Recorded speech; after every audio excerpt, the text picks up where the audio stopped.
اهلا وسهلا بيكم في فيديو جديد في قناة فن الوصفة والطبخ والأمومة.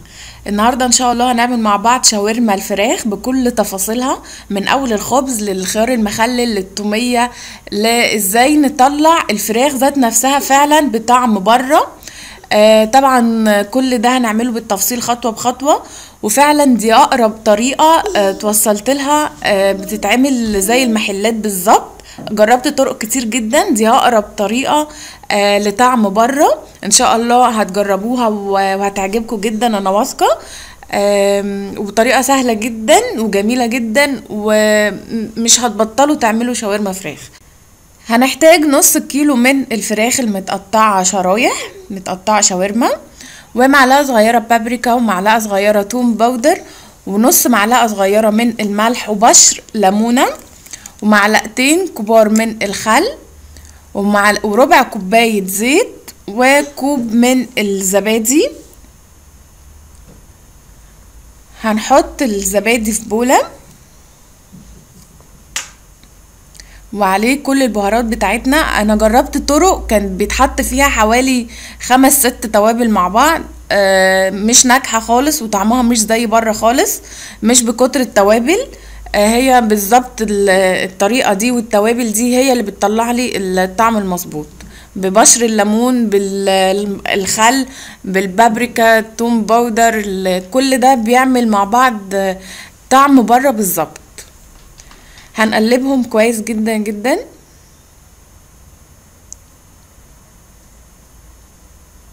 الزبادي ممكن يكون هيعمل تكتلات، فعايزين نقلب كويس جدا علشان نفك اي تكتلات هتحصل.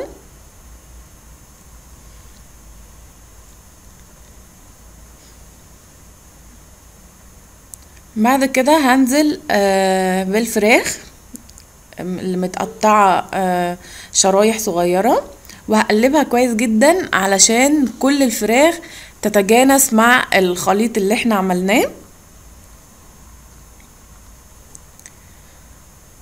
لازم اقلب لانه ممكن يكون في حتت فراخ مش واصل لها التتبيلة، فهقلب كويس جدا جدا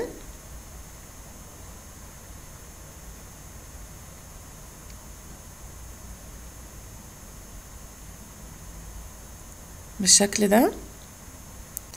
وبعد كده هغطيها بالبلاستيك راب وهسيبها لمدة ليلة كاملة. طب ما عنديش وقت اسيبها ليلة كاملة، على الاقل 4 ساعات، على الاقل هسيبها 4 ساعات. بعد ما عدى عليها 4 ساعات او ليلة كاملة، بشيل البلاستيك راب وبجيب صينية عليها ورق فويل، مفروشة الصينية ورق فويل، وبحط عليها الفراخ بتاعتي، بفردها بالشكل ده، وهدخلها الفرن. بس هفرد الفراخ كويس جدا على الصينية علشان ما يكونش فيه حاجة على بعضها، فلازم افردها كويس علشان كله يستوي معايا، وعايزة كله ياخد لون حلو ذهبي حلو، زي ما احنا هنشوف هيطلع ازاي شكله من الفرن عامل ازاي. هحطه في الرف الوسطاني او الاوسط، وعلى درجة حرارة متوسطة علشان عايزة الفراخ تستوي كويس جدا معايا، ولحد ما تاخد لون ذهبي خفيف. هنشوفه مع بعض اللون اللي انا عايزاه بالظبط. هبدأ اطلعها من الفرن، وخلاص كفاية عليها في الفرن كده، هتبقى بالشكل ده. بعد ما طلعت من الفرن بتكون واخدة اللون ده، مش عايزين لون اكتر من كده، ده اللون المظبوط بتاعها. وكمان الفراخ استوت كويس جدا، فخلاص بنطلعها.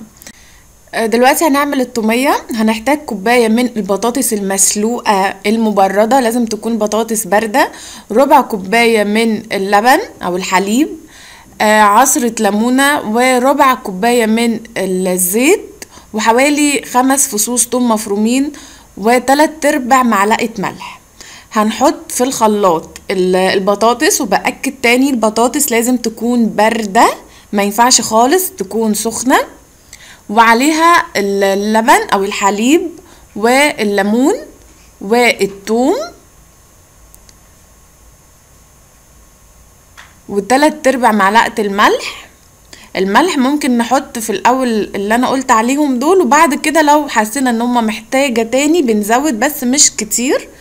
وبنضرب كويس جدا في الخلاط. لو الخلاط مش بيلف معانا هنزود شوية لبن. سمك التومية احنا بنتحكم فيه، لو سميكة بزيادة بنزود شوية لبن.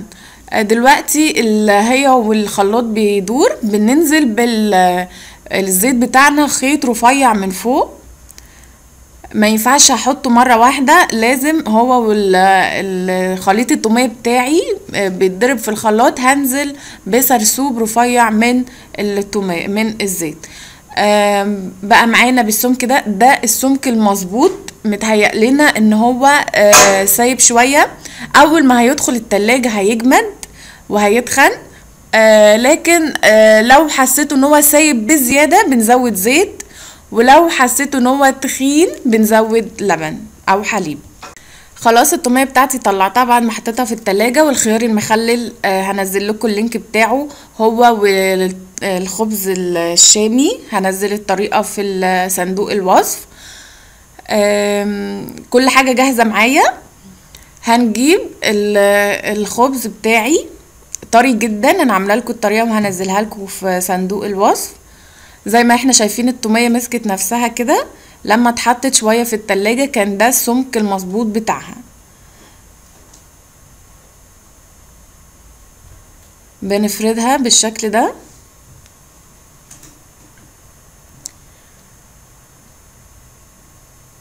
ونحط قطع الفراخ.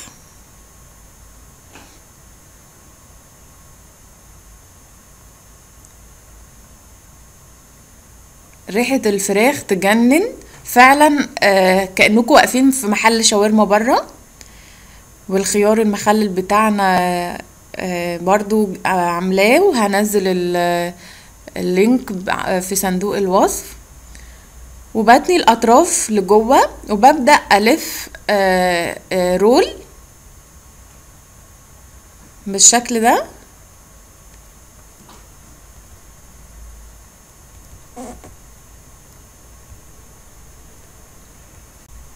وبكمل لحد ما بخلص كل الكمية بتاعتي. بجيب زيت نباتي، وبالفرشة بدهن من فوق الساندوتشات بتاعتي علشان تاخد لون ذهبي حلو لما ابدأ احطها على الشواية او الجريل.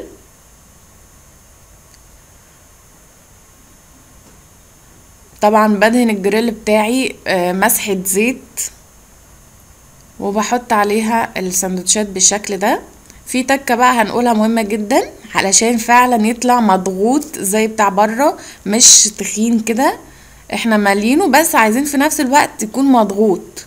هنجيب طاسة او حلة فيها حاجة تقيلة، انا حاطة فول وهنضغطه وهنسيبه عليها علشان ياخد الضغطة بتاعته دقيقتين او مش دقيقتين، يعني كام ثانية.